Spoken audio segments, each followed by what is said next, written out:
And as you can see, it's a very busy time here on Media Row. We're inside of the United Center, just getting ready to continue having conversations here.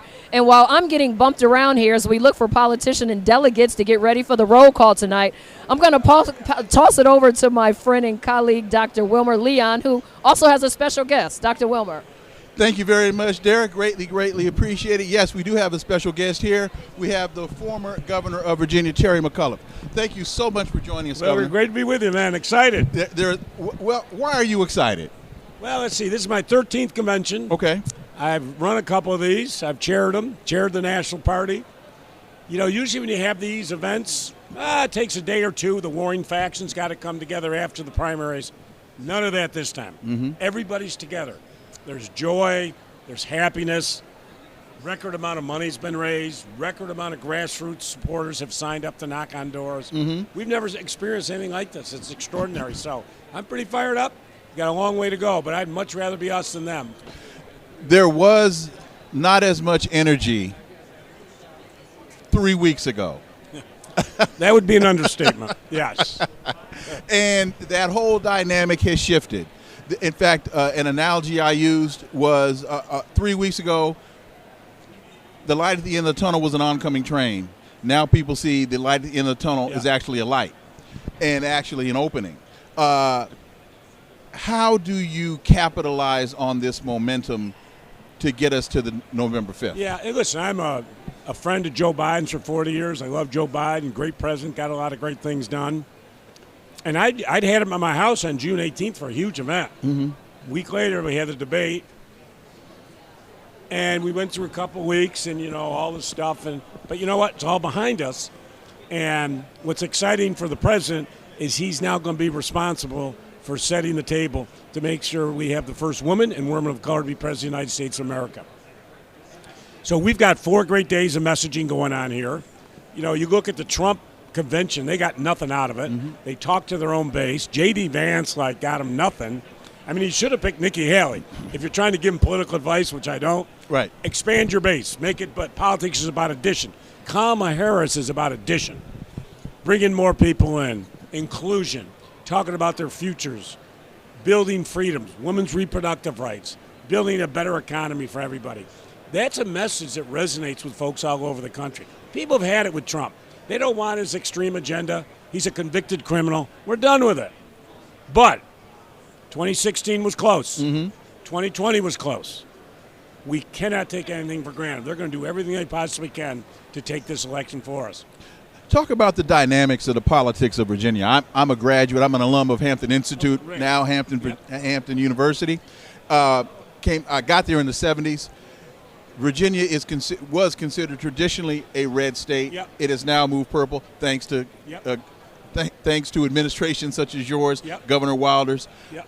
Talk about the dynamics that has been able to shift the politics of Virginia, because we're seeing that in Arizona. Yeah. I've been telling folks for a while it could very well happen in Texas over time. Yeah. Talk about those dynamics. Yeah, I think if you look at a state like Virginia, a lot of people have moved into the state.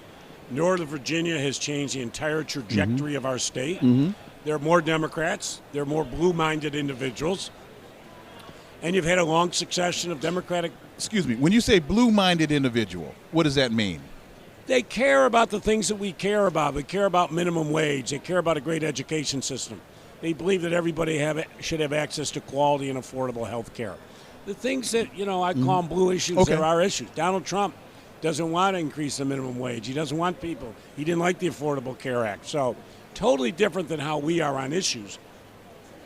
Hey, listen, you know, when you get Democratic governors, you know, when I became governor, we had a racist old Jim Crow law that you couldn't vote if you'd committed a felony. Now, felony threshold was $100. Mm-hmm. So if you're a 16-year-old kid and you steal sneakers or something, you don't vote for the rest of your life. Mm-hmm. Horrible. Mm-hmm. It's a Jim Crow.